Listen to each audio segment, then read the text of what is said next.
Salve, salve, queda livre! Estamos de volta aí, reativando o canal em um vídeo em que a gente vai discutir sobre a obra desse cara gente boa aí. Quem que é? Não dá pra fazer mistério, tá escrito no título aí, é o Galileu, né? A gente vai falar aqui não, a gente vai falar do Newton, né? A gente vai reativar o canal, então vai ser um formato aqui bem dinâmico. Pra vocês conhecerem um pouco do Guilherme, pra gente trocar uma ideia e apresentar um pouco desse cara que foi, talvez não mais importante, mas o primeiro físico importante, né, para a construção da física clássica, beleza? Ele que propôs a lei da queda livre, que a gente vai trabalhar numa série de vídeos, vai detalhar e destrinchar tudo. Ele também falou da relatividade do movimento, que a gente vai trabalhar também numa outra série que está sendo produzida. Também lançou as bases para a ideia de inércia, que a gente vai trabalhar numa outra série, enfim. O Galileu está em toda parte, a gente vai trabalhar com muita calma tudo isso que ele fez que foi importante para a física clássica, mas nesse momento a gente vai falar um pouco sobre ele.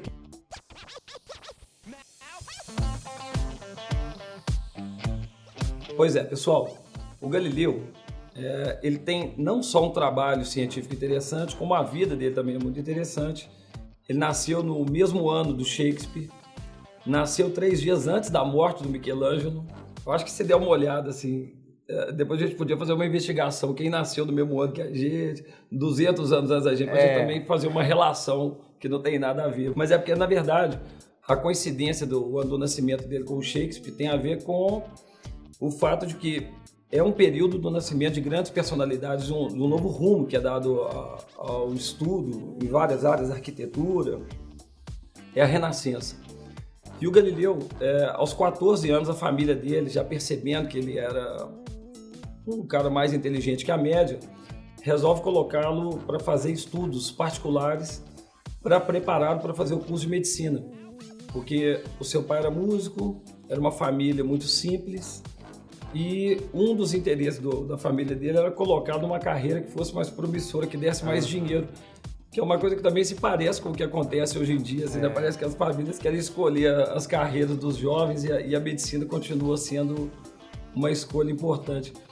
E com 17 anos ele é enviado para poder estudar medicina. Essa passagem do Galileu pela Faculdade de Medicina é uma passagem bastante conturbada, porque ele questiona tudo. A base do conhecimento universitário era o conhecimento aristotélico, apesar de que nesse período, já no início da Renascença, já havia uma reestruturação da arquitetura, da literatura, alguns ramos já estavam sendo refeitos. Ele era aquele aluno chato, né, velho? Mas que no fundo o cara ia propor uma revolução, no final das contas, né? E além disso, ele não se integrou ao curso de medicina. Ele não teve interesse pela medicina.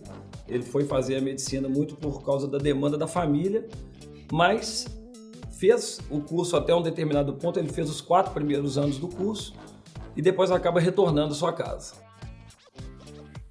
Houve uma situação importante aí também, que o Galileu conseguiu se infiltrar aí numa aula de matemática de um duque que tinha na época.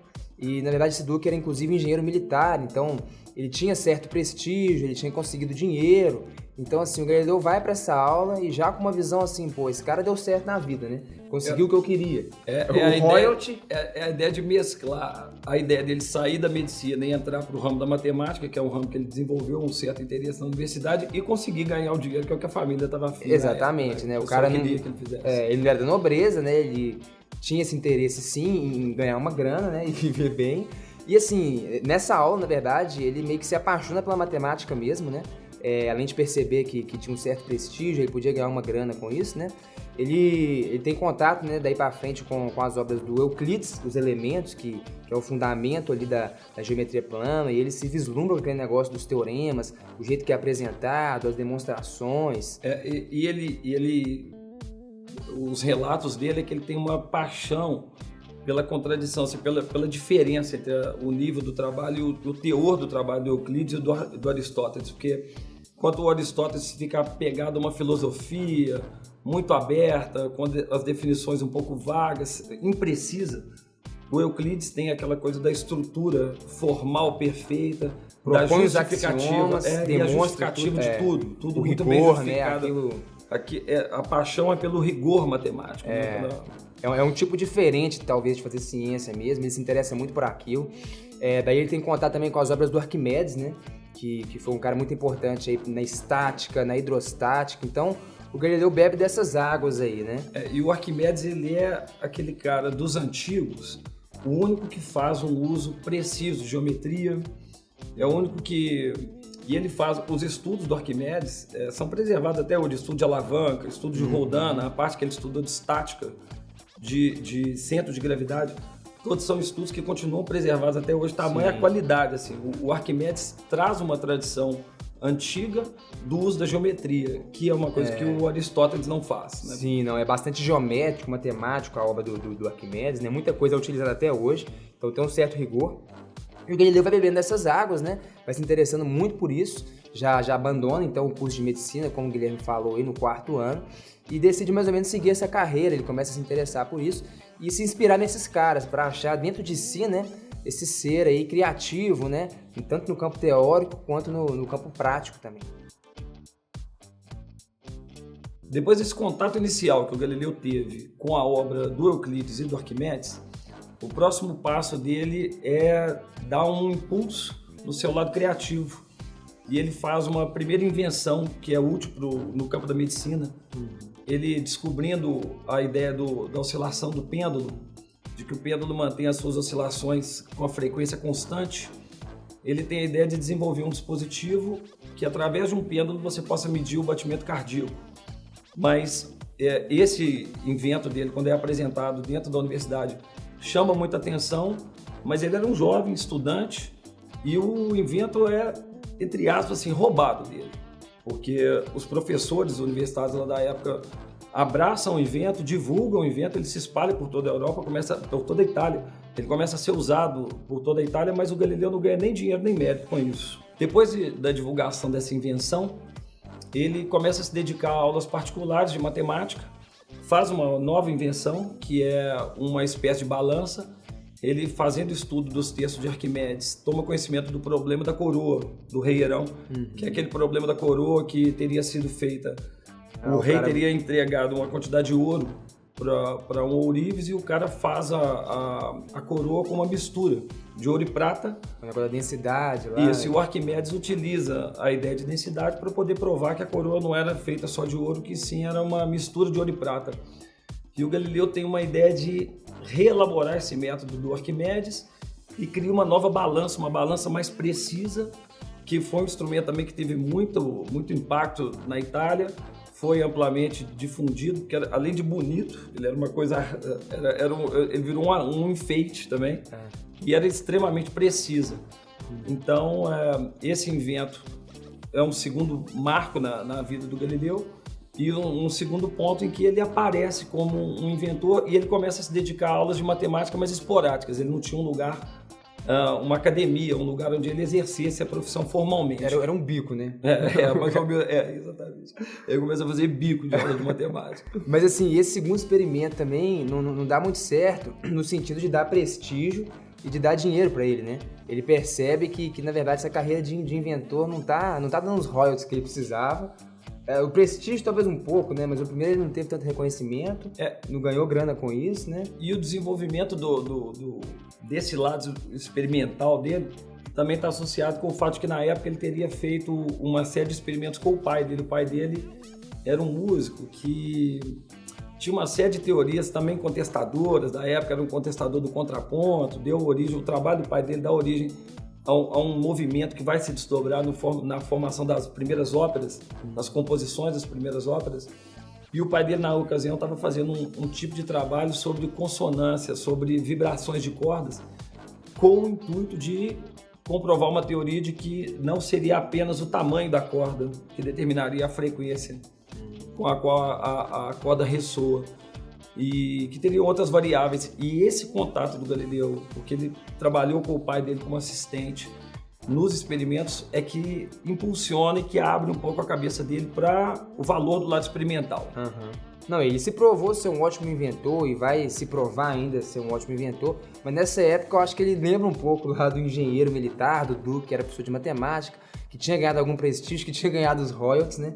E ele pensa um pouco que talvez essa parada de ser inventor não estava dando a grana que ele precisava, e ele começa a querer explorar mais esse lado aí de ser professor, né? Ele vê nisso talvez a solução para ganhar uma grana, para se dar melhor. Apesar de que a matemática na época não era uma coisa tão valorizada assim. Na escola aristotélica, A matemática era uma disciplina secundária, assim, era uma disciplina auxiliar da astronomia, mas não era de forma alguma. O professor de matemática não ocupava um lugar de primeira grandeza dentro da universidade, mas foi a carreira que ele vislumbrou quando ele teve esse contato com a matemática e com esse lado experimental também. O Galileu em Florença, então, aí chega um momento que ele dá um passo importante para o seu reconhecimento e para ele conseguir também ingressar nessa carreira de professor, né?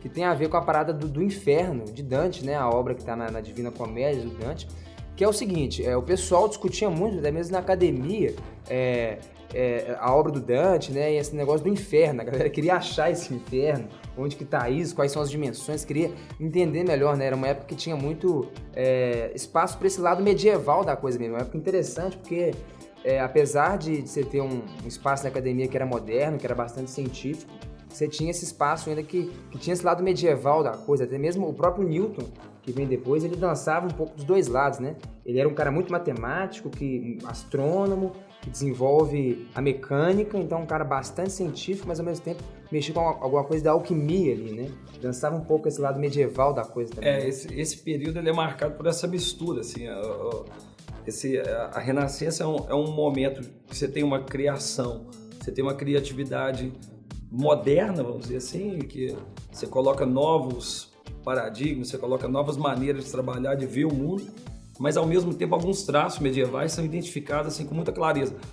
No trabalho do Shakespeare você também encontra a mesma ideia, no trabalho do Newton, no trabalho do Kepler, não tem nenhum grande pensador desse momento que não tenha que não tenha a sua veia de inovador, de criador dos grandes, né, claro, e que também não tem um lado conservador. E a coisa do Dante, o Dante ele é muito marcante nesse período, porque os textos dele são vistos assim, há um período em que você tem uma mistura do texto do Dante com o texto da Bíblia. Os caras não conseguem nem diferenciar, assim, e o Dante é tomado como uma verdade mesmo. Na interpretação de texto bíblico, o Dante participa, na interpretação do Dante, a Bíblia participa, e ele acaba sendo tomado dentro da universidade como verdade.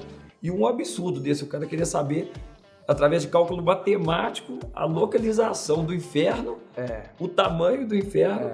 E o Galileu, na ocasião, não só ele calculou o tamanho do inferno e a localização, ele calculou que o inferno estaria imediatamente abaixo da superfície de Jerusalém. Ele calcula a forma, né? Era a forma de um cone invertido, que ia ter um dozeavo que ia até um dozeavo da superfície da Terra a partir de Jerusalém, né? E assim, tudo a partir da obra do Dante, né? Ele tira e faz essas contas e tal. Mas assim, é um negócio sério até. Ele calcula o tamanho do capeta. No final ele calcula o tamanho de Lúcifer. Porque isso era mais ou menos um concurso, uma ideia que tinha na época, tipo assim, quem conseguia desvendar o mistério de onde é que estava o inferno de Dante. E ele faz a conta, descobre o volume, a forma, a localização do inferno e calcula o tamanho do capeta. Lúcifer, ele tinha assim. 1930, 1935 braços de comprimento e tal. É um trem muito louco, mas isso assim, foi um negócio sério. Em 1588, né, na Academia de Florença, ele apresenta esse trabalho dele aí dos cálculos do capeta, do tamanho de Lúcifer, do inferno, e tem maior sucesso com isso, né? Não só isso aí era uma coisa séria, como isso faz com que a academia tenha um interesse gigantesco por ele. Porque parece que é uma loucura. O cara fala assim, eu não estou conseguindo um emprego, eu vou fazer uma coisa louca. Eu vou calcular o tamanho e a localização do inferno e vou arrumar um emprego com isso. E deu certo. Na verdade, sim, ele começa a ganhar um prestígio com isso e na verdade, ele não chega de cara por conta disso a arrumar um emprego, né? Mas ele já ganha simpatia. Ele conquista a simpatia, ele é indicado, mas ainda não é aceito a princípio, no primeiro momento, né? Mas aí depois ele, em contato de novo com algumas obras do Arquimedes, né? Ele vê lá alguns cálculos do Arquimedes de centro de gravidade, centro de massa. Ele desenvolve um método prático e original de calcular centro de gravidade. Aí ele trabalha com um certo duque lá em cima disso, faz uns cálculos de centro de gravidade, né? Na verdade, esse trabalho dele, esse papel dele, chega nesse duque, aí o duque se interessa, eles fazem um trabalho juntos, aí esse duque que compra o boi dele e fala, não, o cara é bom, ele já tinha algum prestígio por causa da conta do inferno lá, os cálculos do inferno, e aí ele se torna professor da Universidade de Pisa. O inferno faz com que ele apareça para o mundo, com que ele surja. Exatamente. E esse outro trabalho que ele faz paralelo Na verdade, ele desenvolveu um novo método, né? O Arquimedes tinha desenvolvido um método para o cálculo do centro de gravidade de paraboloides e ele desenvolve um outro método paralelo prático. E coloca isso num manuscrito, que você falou, cai na mão do duque, lá de um cara importante lá da corte. E aí isso finaliza com a chegada dele, com o envio dele a Pisa, né? Para poder dar aula. O cara calculou o tamanho do inferno e o cara agora desenvolveu um método novo, esse cara vai ser o professor. Mesmo cara que calcula a localização e o tamanho do inferno e de Lúcifer calcula também centro de gravidade paraboloide. As duas coisas juntas dão pro cara um emprego. Assim. Exatamente. É um currículo, um formato diferente de currículo, mas foi isso. Bom, pessoal, até aqui a gente tratou da formação do Galileu, né? Quem foi ele, quais foram as suas influências. A gente nem chegou ainda nas principais obras dele, né? Que são a base de muitas coisas que são estudadas até hoje. A gente vai chegar nelas ainda. Inclusive algumas obras que trouxeram problemas com ele em relação à igreja, né? Isso a gente vai deixar para um próximo vídeo, a continuação aí de quem vai ser o Galileu e das principais obras dele, né?